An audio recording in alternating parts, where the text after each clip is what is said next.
তো এই যে আমাদের অলরেডি তালের বড়া হয়ে গেছে, তালের পিঠা।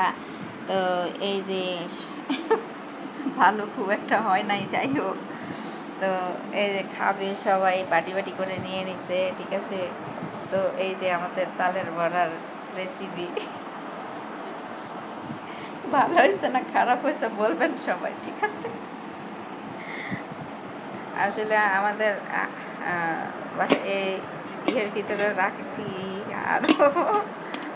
যাই হোক, সবাই এখন খাওয়া দাওয়া করা হবে তালের বড়া পিঠা, ঠিক আছে।